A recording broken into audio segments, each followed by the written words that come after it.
Hey guys, this is Dror. And I'm Shir, and this is BMI's Know Them Now. So we were so lucky to do a showcase with BMI that David Strite set up, and we met there, and I feel like I instantly was able to see Shir's strong songwriting skills, and I knew I wanted to work with her. Shortly after that, we wrote a few songs together, and then ultimately, once this hook started gaining some buzz, I hit Shir up. I was like, we need to finish this, like I need to release the whole song. Yeah. So that's kind of how it came about. Yeah, and I was on vacation when he texted me, so I was like, I saw the song going viral and I was like, oh my god, that's so exciting, I love it. And he hit me up and he wanted to work with me, and I was like, of course, I would love to finish this song with you, I'm so honored. First of all, I thought it was an amazing concept, so sick, like props to Dror for coming up with that, and then I kind of helped fine-tune it and come in after. So honored to be a part of the song, and yeah, we wrote it over FaceTime. I was on vacation at the time, and we literally wrote it like 5,000 miles across the world, basically. Yeah, we were in different countries, and it was gaining buzz, and I realized I only had the chorus written. So I was like, this needs to be a full song, so. We wrote most of it just like, I guess kind of like a cappella, because we didn't even have like a track really, so we kind of just wrote it through the internet, and it connected to people through the internet, and the rest is history, I guess. How do you use storytelling in your songwriting? I feel like going back to even the first song I ever released up to this one, Eve Was Innocent, I noticed that I like to challenge maybe things that are assumed or that we just expect in society. You know, maybe it can be a traditional narrative that everyone just takes at face value. I think with art, you know, my goal is to make people talk or think or question, and you know, it can always lead to truth and better, you know, dialogue. So I don't know, with my storytelling, I feel like I always want to start a conversation, maybe make people think about something that they didn't think about before. I love that. Thank you.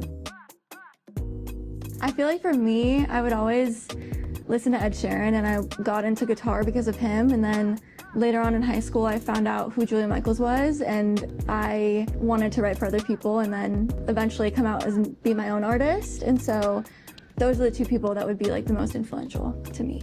For me, I'd say I really gravitated towards like old soulful vibes. So Elvis, Amy Winehouse were big early inspirations for me, and then I feel like seeing an artist like Lana Del Rey kind of fused those soulful, old cinematic vibes into modern pop music, I thought was so interesting. So I tried to learn a lot from that.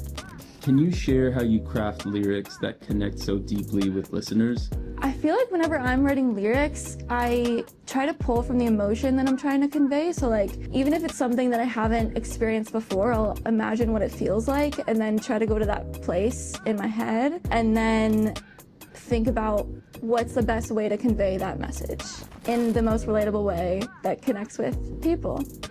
So I think it's all about like getting to the root of the emotion and kind of nailing that and connecting in the room with whoever you're writing with, and then the song will speak for itself. Yeah, I think you're really good about that, because like even with this song, I would throw out different ideas or concepts of like where I wanted to go, and you kind of kept pushing me to like get to the bottom of like, what are we actually trying to say? What's the reason for this? So I feel like that's a really good skill.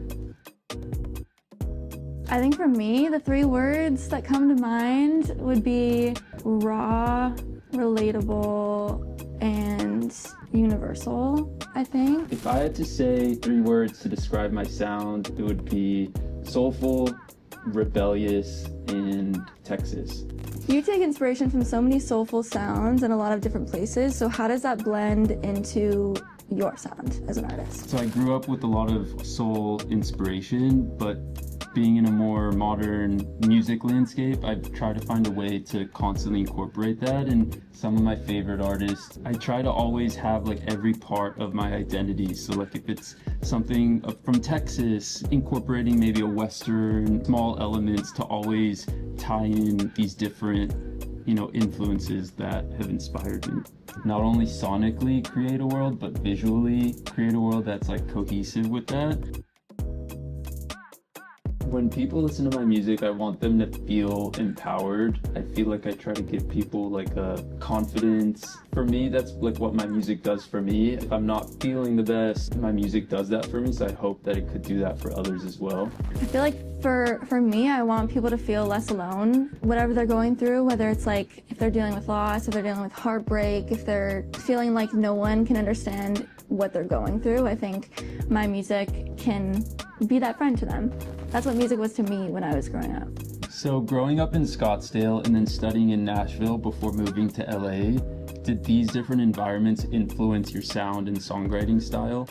Yeah, I feel like in a very big way. I think when I was growing up, I would always listen to pop radio and everything that was on the charts and kind of literally break down how the melodies and the concepts and like the vocal delivery would happen in each hit that was on the Billboard charts. Then coming to Nashville, it really made me analyze lyrics in like a very interesting way that I didn't think about before. And studying at Belmont, I think that broke down lyric writing for me in a very like, you need to have the song make sense to a wide range of people and connect with them, because that's the whole goal here is like we're trying to connect with as many people as possible and let our music reach and connect with so many, basically the masses. I think the pop melodies and production like that I grew up around combined with the Nashville storytelling and lyric writing is like what I kind of fuse in my writing today.